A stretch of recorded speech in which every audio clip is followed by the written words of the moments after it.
Hello and welcome to Impact Podcast. This is your host, Christian, here for you today.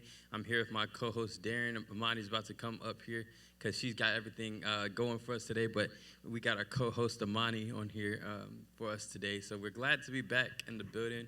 We had a little break because we've been quite busy over the past couple weeks because we've had the whole build-up to Resurrection Sunday, and Resurrection Sunday it turned out to be very well. The production, everything went well. So we are glad everything went smoothly and stuff, but we are more glad that we can be back before you guys doing this podcast today. So before we really get started into the topics and everything like that, how have y'all been over the last couple of weeks? Been good, man. Living life. You know how it is. Yep. Work don't stop. Nothing stops, right? I'm well. Well, good. But hold on, I'm sorry, something keeps on falling. but as you know that we're in this season is called Survivor Series. Survivor Series, we're talking about just survival and what we do in life. Just week to week, spiritually, on our jobs, in school, wherever we might be. You have to survive out here because if not, you're going to be left behind. And nobody wants to be in that point of their life. And a part of that, in order to survive in 2026, is you have to know your identity. So this is going to be a unique episode. We're going to have a 3-part episode for this one topic, this subject matter. And we're just going to be covering different things, getting different perspectives, and asking different questions when it comes down to knowing your identity. So, for the first segment of this 3-part episode, the title is "Who the World Says You Are." So, what our focus in this part of the show will basically be: people put labels on you, people peer pressure you into feeling a certain way about yourself or about a particular thing. If it might be political, it might be just anything in life. People always use that pressure and comparison. Comparison is often used in times of, what people's opinions are. But what we know is what people's opinions for us doesn't really matter. It's only what God's opinion ultimately is what matters. So the opening question, the icebreaker for today is, when did you first become aware of how people see you? For me, I wouldn't say that I specifically became aware at a certain time, but I guess my issue was more so wondering too much what people think, not necessarily, being aware or actually knowing, but just like, oh, I wonder, I don't want to do this because I don't know what people might think and all that type of foolishness. So, yeah, I get what you're saying. I would say from like a young age, because I would play outside when kids still played outside, and when I would play basketball or whatever, and I was like labeled as athletic or whatever, she's rough or whatever the case, because I wasn't just playing with dolls all day. I did that too, but then I wanted to play outside.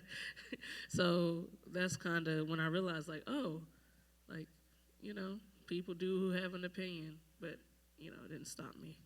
Exactly. I understand that because I heard somebody say a quote this week is, you have to create your own identity or others will create it for you. That basically means that what others say, you're going to have an identity eventually of what people think of you, or even though if that might not be how you see yourself, you're going to have identity. But it's up to us to make that decision as far as forming our identity. And ultimately, you can always tell people that have their own identity and people that they are trying to be somebody else. So an instance where somebody's trying to be somebody else, like let's say an influencer, they started off being real, or they were so relatable to people. Then all of a sudden they got into the limelight and forgot everybody that helped them along the way. And their identity became from someone that was a real person, people followed them, to someone that's fake. And that's your identity, as being a fake person. So you got to learn how to really be bold in your identity And people will try to force you to do things or pressure you into succumbing to things. Like it's this brand where they don't stand for a certain value. I'm pretty sure we all know which brand it is.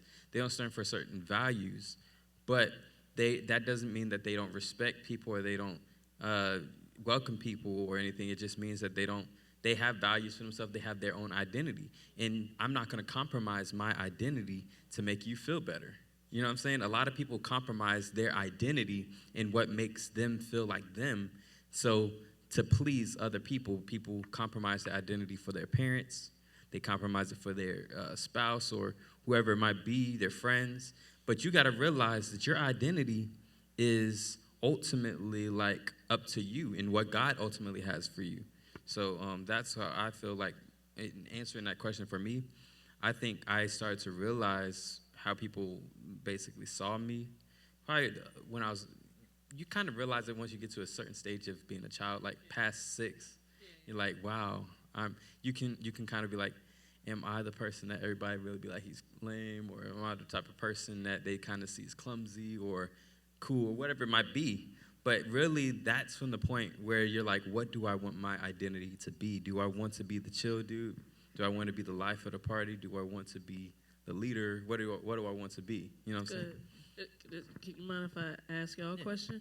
So, like, for men, is it different for y'all? You know what I mean? Because, like, for women, you know, we know, like, we're aware or whatever. For men, is it, like, from a young age where you're like, okay, I have to be, like, a tough guy or, you know? I think that it comes from, it depends. Like teenage years? It depends. It's a certain complex. Like, it goes down to certain traumas that some people face. So some guys, they grow up and let's say that they never get validated by their parents. Like they can play every sport. They can be all state or whatever it is, all American. And the parents never say congratulations. They never say I'm proud of you. So all their life, their identity becomes a prove it guy.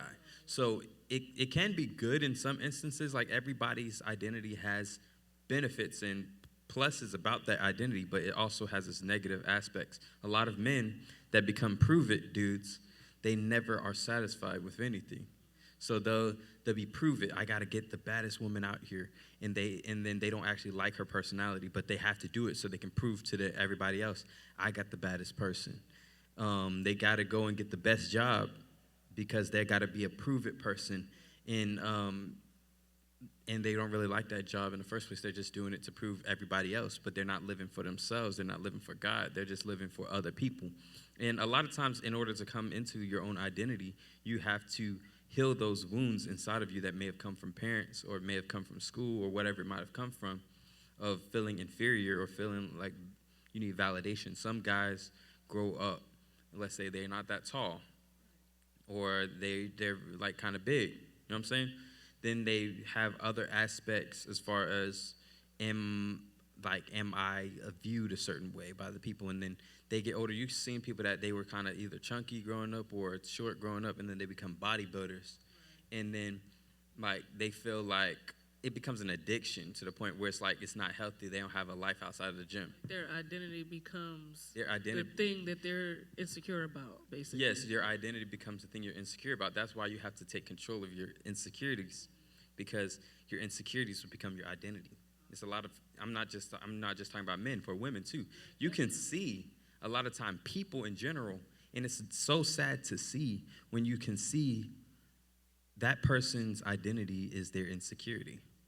And they want to look and appear to be strong, but it really doesn't look strong, because anytime you come up against them or say something that pricks their identity or what they think their identity is, they get mad and lash out. That's how you know that's not what they want their true identity to be. That's just what people have formed their identity to be. Yeah, and I think for men too, it's like this weird seeking of like respect. But when you're young, you don't quite understand what it is.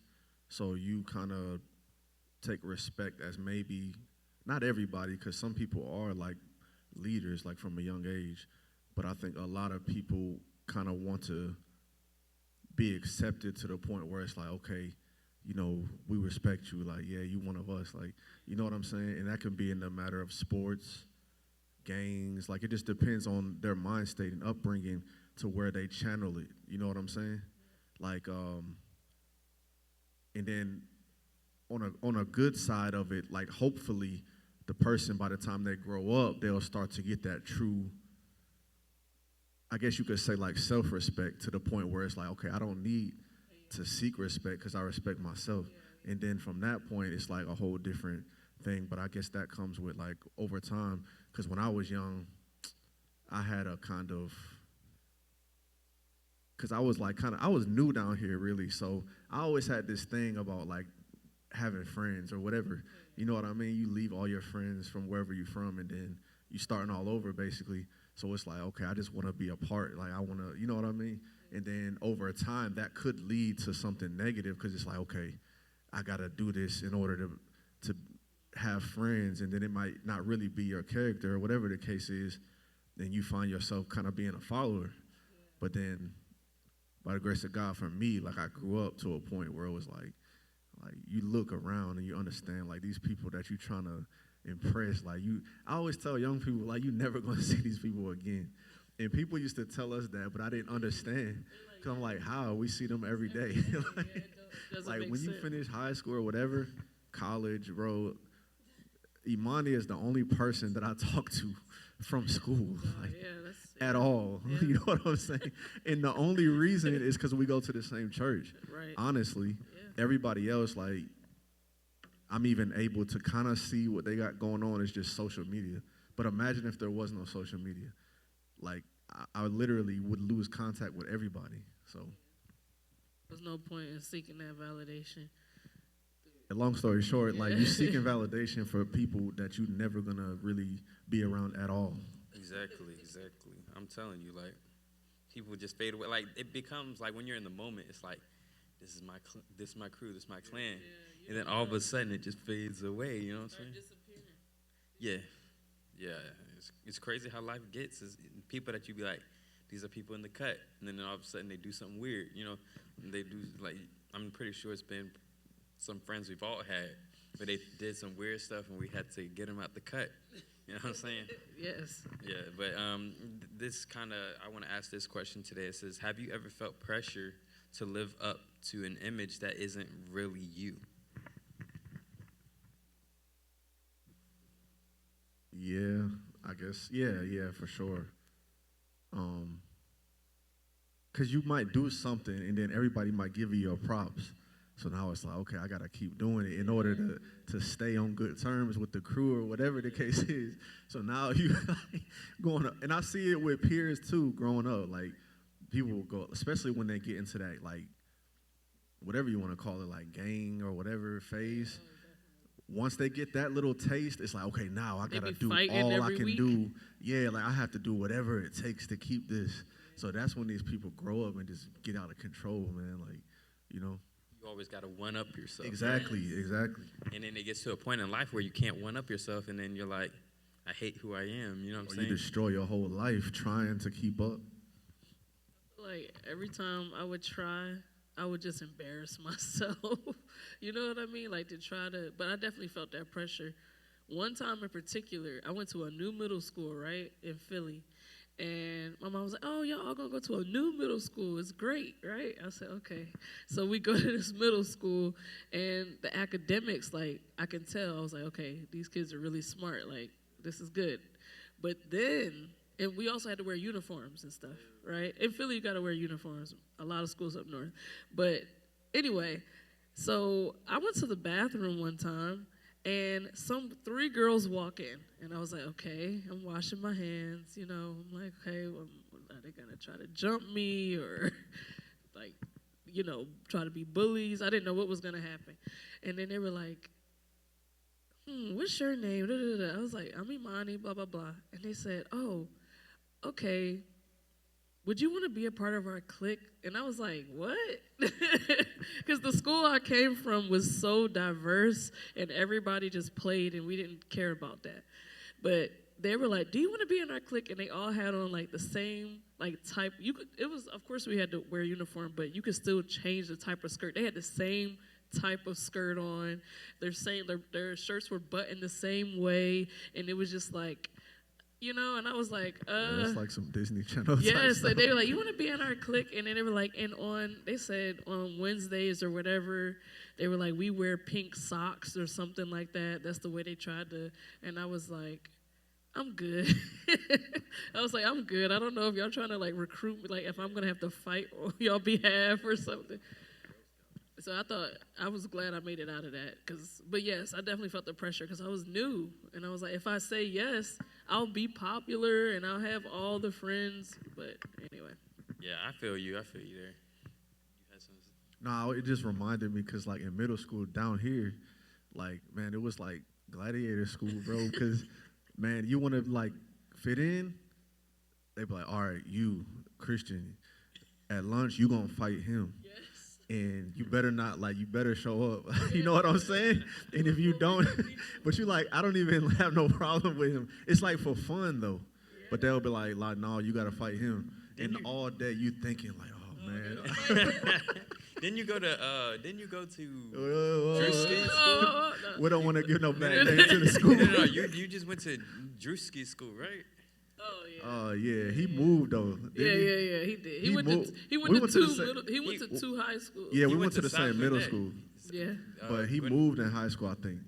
He went to South Gwinnett and another school we're not gonna mention because it's hard. She probably knew him better than I did because that was really in her grade. Like, I mean, I saw Drewski a lot. This I is didn't know him, we but segueing, but I yeah. saw him a lot. But I He just wasn't thought he big, was though, right? No, I mean he was just silly. He was always like a playing. class clown. Yeah, I everybody. seen knew him, but I didn't like know him. Like, oh, what's up, bro? Like, but you go to the same school, you see people, you know their names. Yeah. But he was just like, anyways. But I that was don't wanna middle get school into though. it. High school is when we saw him more. Okay. And okay. he was an underclassman for us.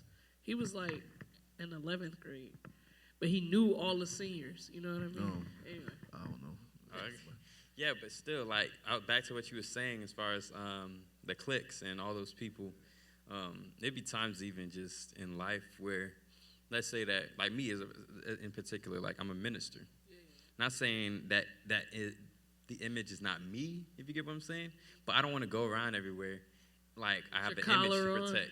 Like, you know what I'm saying? Some people, they live by, oh, if I'm seen in public not doing the scripture, or I'm seen in public not doing this, that, and the other, that I have an image to protect. I got to go on social media and pray over everybody and do this type of stuff. Not saying that just that's not good. Like, if that's what you want to do, that's more power to you. But I'm not so protective of my image where I can't live. Right. Some Christians get so protective of, oh, you got a title, or you got this, that, and the other, that they get to be like the Pharisees, or they get to be like a certain class of Christians that, you know, a certain class of Christians where you're untouchable. And that's not really what Jesus. Calling them, they start elevating themselves. They started off as minister. 2 weeks later, You know, I'm apostle. Yeah, like, how are you 23 and an apostle? Like, come on, man. Like, no, like, if somebody's an apostle out there and they looking at this, I'm sorry, but like, me personally, I just couldn't see myself as an apostle at my age, at 22. Yeah. Because I have to go through something. Like, no way I can have the same title as Paul at this point in my this point in my preaching career. You know what I'm saying? Yeah, I understand what you're saying. So, like, that's. So are you saying like pressures might come like for like what people think you're supposed to be doing as a minister? if you put yourself out there and give people a certain image, they're gonna hold you to that image. Like, if I go out there and I'm trying to be holier than thou, right, they're gonna hold me to everything. right. You know what I'm saying?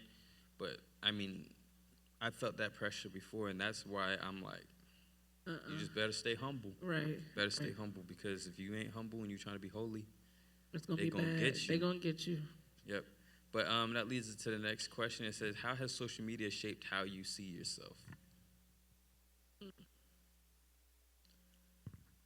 Yeah, I think it kind of,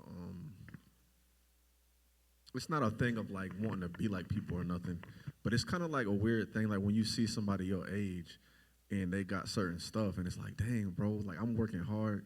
How come I don't have that yet? You know what I'm saying? So it's kind of that thing, you know.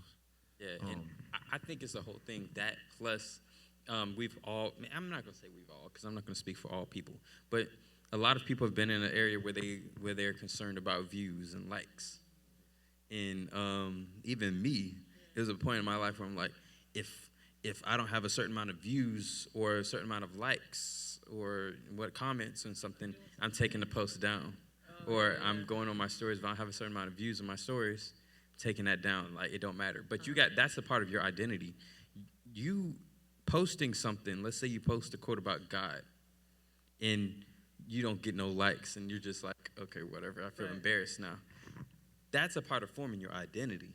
Because if nobody likes that post about God, that post about God was not for other people. It's about for God. It's to honor him openly. You're not hiding God. Some people get to the point in their life where they'll put scripture in their bio, and then they'll post a whole bunch of stuff on their page, and that's not really who they are. Like, they're posting drinking and turning up every weekend, and then you. Oh, man. Yo, bro. go ahead. I'm sorry.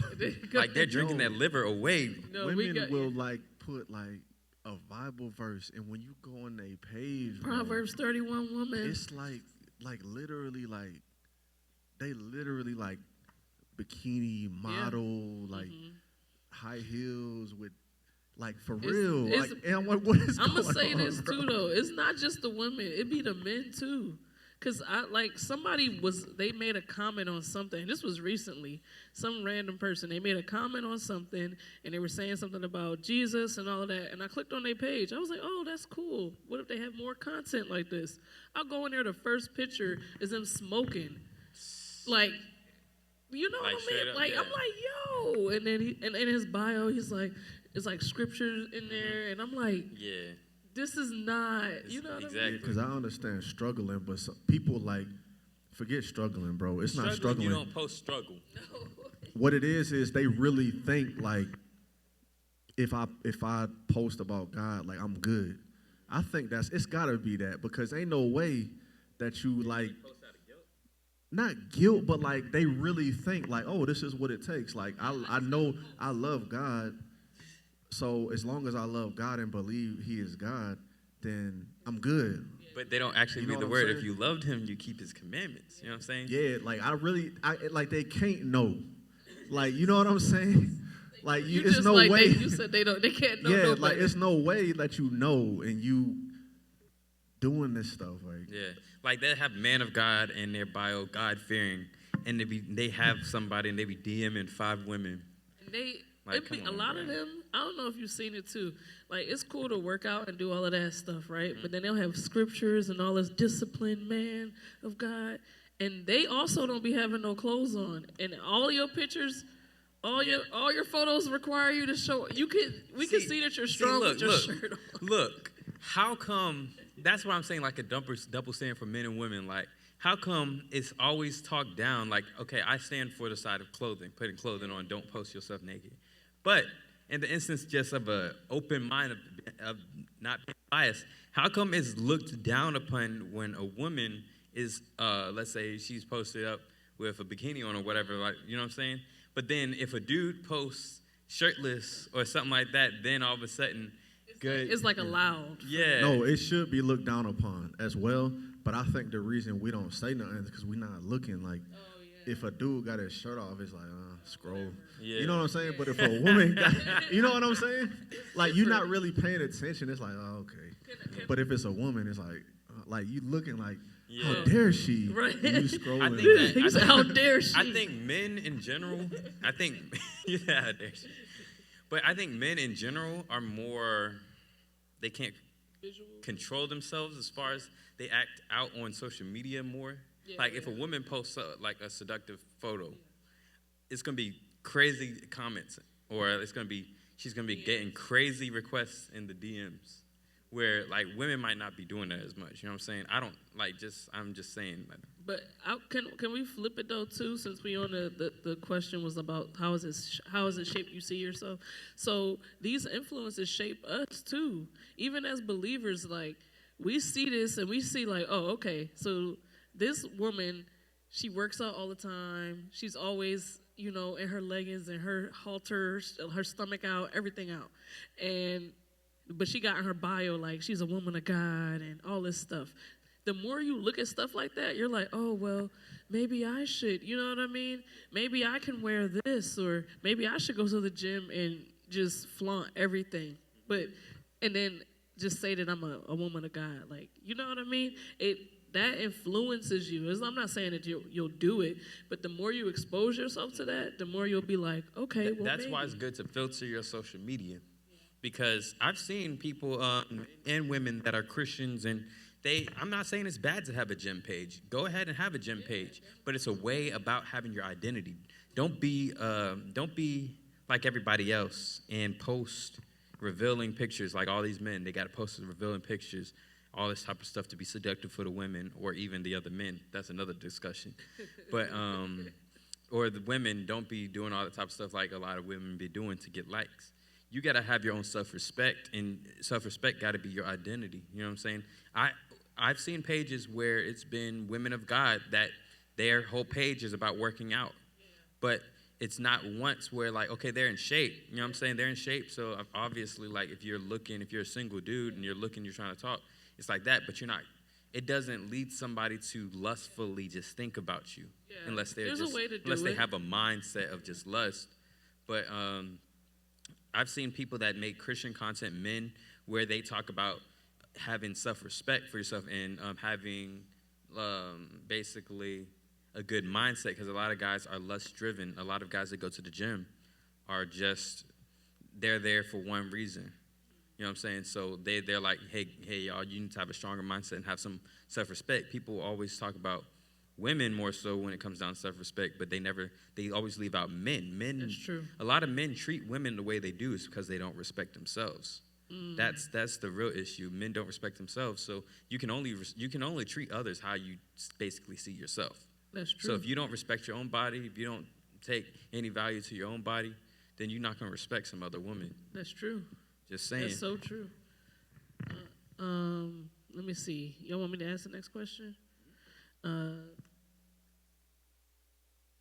Do you think people perform more than they live nowadays, and why? Do you think people perform more? You mean like show out? Yeah. Than what they live nowadays, and why? Hold on. You said like not living in basically they perform for other people. So I think that's like true you're just because not being yourself, basically. Yeah, you're not being yourself. So it's people I know where they was the coolest people to work with. When I tell you they was the realest person, and like they would stay late, they would cover your shift. They was the real person. Then they went off and did some type of social media thing. They took off. We was happy. But then they started talking down people like I used to work at Chick-fil-A, for instance. They would work at Chick-fil-A. We was there together. They was cool. We was talking about when we get to this point, when we make more money, we're never going to look down upon people that work in this, because this is a stage in your life. You know what I'm saying? So they get famous and whatever, and now I would never do that. That was back in the slums. I would never stoop myself that low, and they just start like basically trashing what they used to be, and they forget their identity, and they're now putting on a performance that's not really who they were. The eyes and the likes have changed the show. Right. The show that you're displaying in life is supposed to be someone that is an authentic person, not somebody that used to come from here. Like, I'm never going to put down my past self unless it was something sinful or something bad. Yeah. But if it was something where, let's say I just wasn't good, like I was a football player and I sucked, and then I'm really good now, I'm like Saquon Barkley or something, then I'm not going to put down the Saquon Barkley of elementary school. It was a part of my process. So I'm not putting on a performance because I'm good now. I got to remember each step, and I think that a lot of people on social media get sidetracked because they're putting on a performance. Yeah, for me, I'd say like that when you come from a certain place, it's like, to me, it kind of humbles you as you grow. Like, you'll always remember, like, okay, people treated me like this, so I wouldn't want to treat nobody else how I was treated. But I know people do the opposite. Like, they like, oh, remember how they did me? I'm about to go hard on everybody, you know? But, yeah, you're right, though. People are, because I thought you were saying from a point of, like, okay, me and you could be cool when it's us, but then when it's people come around, then you start acting different. That's what I thought you meant. That's a part of it, yeah. That could be a part of it, too. Yeah, so I think it's a matter of, I don't know, man. Has it always been like this? Like, I don't know. I'm wondering, like, past generations, like, because it just, I don't know, because Everything's polarized now. Cause I don't like the attention at all, bro. Like if I have an accomplishment, I don't even like for people to be like, "Come and stand up. Look at this great thing he did." I feel so embarrassed, even though it's a good thing. But some people love that junk. Like, oh yeah, like come on, like say my name. You know what I'm saying? I do not like that junk, You just bro. say it louder. Even if it was an accomplishment, I just feel embarrassed, just like that everybody is just looking at me, bro. Like, Right. even if it's positive, I don't know. Like they don't like that junk. It's like you've seen some people that speak like preachers, and the closer they get to center stage, it's like they're like gaining something from the crowd, Yes. and it's almost a form of worship. It is. Not gonna lie, Yeah, it really is a form of It worship. is. Preachers that do that, or Yeah. even not just preachers, speakers, Yeah, whoever. comedians, Yes. drummers, musicians, Yeah. whoever it might be. It's something you're doing when people are chanting your name and you get to center stage and you're like, it's something that does almost to your spirit. It does. Because think about it, if somebody sings your praises and It talking feeds about how your great you are, pride. you're like, something in you just feels good. Yeah. You know what I'm saying? Yeah. Like, I know you say you don't like me, but it's like something deep down inside, Yeah. like that flesh. in If you. somebody give you like a congratulations one-on-one. Yeah, like one on that's one, it cool. would feel good. Yeah. But I'm saying like the congregation filled up. Come on, brother Dan, come on up. Like I don't like that junk. I was like Yeah. feeling, even though it's good, I feel embarrassed. Yeah. But if it was like you pulled me aside and like, hey, bro, I see what you're doing. Like, keep up the good Yeah, work. it feels Like, good. yeah, that would I feel take- good. You know look, what I'm saying? I feel like that type of thing, it sticks with me longer than everybody crowding and I'm just sitting here just like, Yeah, I'm just like feel like Yeah, because awkward. and bro. it's somebody you know for Yeah, yeah. years. It'd be like, oh man. like that's some of what's the up. things that stuck with me to this day. It's like the times where I'd be like let's say I preach or I do something, I graduate. Everybody's like, go Christian, da da da. Yeah. But then what stuck with me more is when I finished the class, and then my parents was like, I'm proud of you, Christian. da, da, Yeah, da. that's like, behind closed doors. you know what I'm saying? Like yeah. I didn't graduate, I just finished the class. Yeah, but yeah. maybe that stuck with me more because of certain Because they circumstances. knew what you were going Yeah, through they in knew what that I was class. going through. Or like, even after I preach or something where it's like, okay, nobody really say nothing. Or like, let's say that somebody else put me aside and be like, they say a detail about something that I've worked on. Right. It's like, yeah. Like, you don't know, I had to go back and do this and do that. Mm-hmm. That really blessed me. Yeah, that's good. But I'm going to get to this last question so we can get to our part two. It Okay. says, if you stripped away everyone's opinions, who would you be? A better person. No, it would feel good because it's like annoying when I'm working on it. I think I'm getting better, a lot better, but I'm not there. But it just feels so free to just go out and just not care what people think. And I'm not saying go out and just with your pajamas on and nothing like that, looking unkept. But what I'm saying is like just not have to worry. Like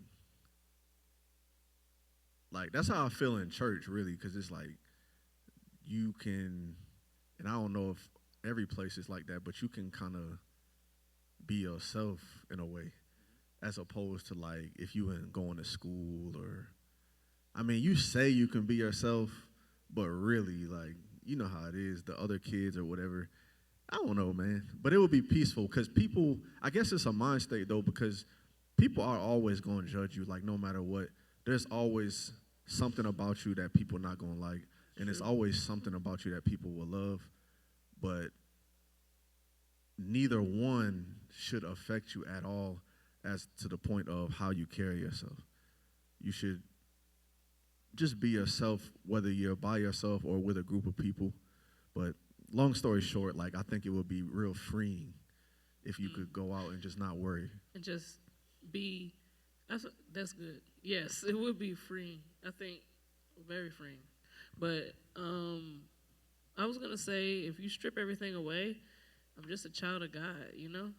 Like, at the end of the day, without the titles, without all these different things of what people tell you or whatever the case, even your own thoughts, even what you think you are, you know? At the end of the day, I'm a child of God. We are all children, you know? And we need him ultimately. So that's cool, because to be the child of God, like, God is our Father, what? That's the best identity to have, like, you know what I mean? And you know what else, too? I used to do this in school sometimes. like I would hang out with the so-called nerds, right? Right. Like the real like on TV. No, for real. I'm not trying to be funny. I know. But you can be yourself. Yes, you can. They do man. not They care. don't Like care you can about be that. yourself. But when you with the popular kids, like you have to be cool. You gotta Yeah. wear certain stuff. They But don't when you care. with like the people that they call nerds, like bro, they don't They care, don't care bro. about nothing. Like you can be yourself. That's what I'm They're saying. gonna be there through thick and thin. That's what I'm saying, Most people, bro. they realize they sitting up here 30 years old, and they realize, how come all my friends have given me trauma? Or how come I've left, like, high school, people always, stab me in the back. I always got in fights. College, they cheated with my person. Or, like, I went to the job, they got me fired. You know what I'm saying? I'm being real. This is real stuff people go through. Like, this is not exaggeration. Like, just go to probably 8 out of 10 people, and they've experienced this within their friendships. And it's because they always try to be cool, fit in with the cool people. If you do this, that, you hang out with the devil, you're gonna get what the devil gives you. You know what I'm saying? You do all the stuff that the cool people does. You know what I'm saying? The nerds are the ones where they grow up and they become the CFOs, and they the ones they come The to your house. principals. They come to your housewarming and drop that $1,000 gift. You know what I'm saying? Then they remember, like They oh, remember. Yeah, They he was always remember cool. back in high school. Yeah. They might not always be nerds, but right now they're just being. They're being Kids, different. They're bro. being different. They don't they're not worried about how they look. They just like I'm in school to learn. Like we've You all. know what I'm saying? Like I'm pretty sure we've seen, like, even on social media, the people that were seen as nerds are not the cool people. The people that was like kind of quiet or just the smart kids, and they're like cool now. They like pulling up and Yo. they glowed up and For everything. real, they be having the good jobs. Now they can afford the clothes, actually, like, the cars. The people that they say didn't look good, now they got like strong jaw lines, and it's like, what in the world has happened? Like, now they look better than me. Now they can enjoy.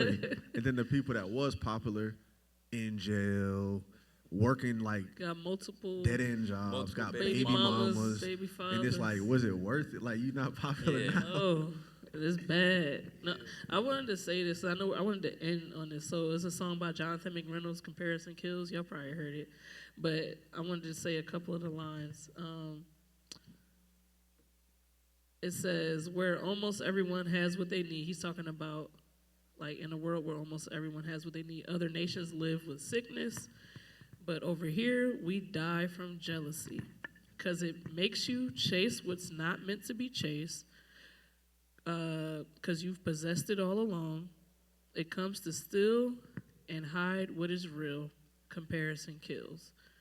So, yeah. It does. Comparison absolutely does kill, because people be doing some weird stuff over some comparison. They be like, I gotta one up my friend. I gotta one up this person. Like he was saying in the beginning of the episode, comparison, it starts. A lot of parents start it in their kids, and people be like, I don't understand why Jimmy can't find no good friends.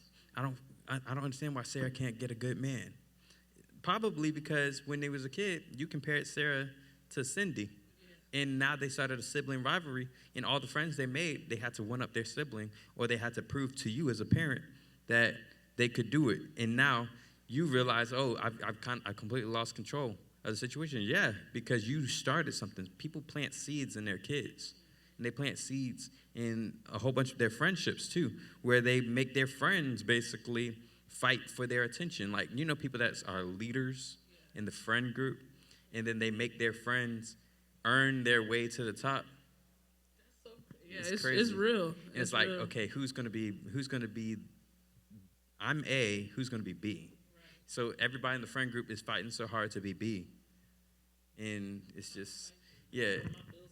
Exactly, yeah. But comparison does kill, and we should have our own identities, or else somebody else will make the identity for us. But with that being said, that's it for this part of the episode. We're going to transition to the next part of the episode. But in the meantime, just make sure that you like, tag, subscribe to the channel, turn on post notifications so that we can know that, so you can know the next time we post. And make sure that you follow me at Christian Kennedy at Instagram, _Monty, and Naraya.tv, Rockstone Church, and Impact Podcast Show. Let me say that again, Impact Podcast Show. And we will make sure that we get some good content out to you. We're going to be posting more often now, because busy season has gotten over with for the most part. So just be looking out for some more things coming this season. We got some good things in store. We're glad to be back. But make sure you do all those things. You subscribe to this channel and definitely turn on those post notifications so you can get notified anytime we have a podcast every Tuesday at 7 p.m. Thank y'all. Be impactful, know your identity, and see y'all next week for part 2.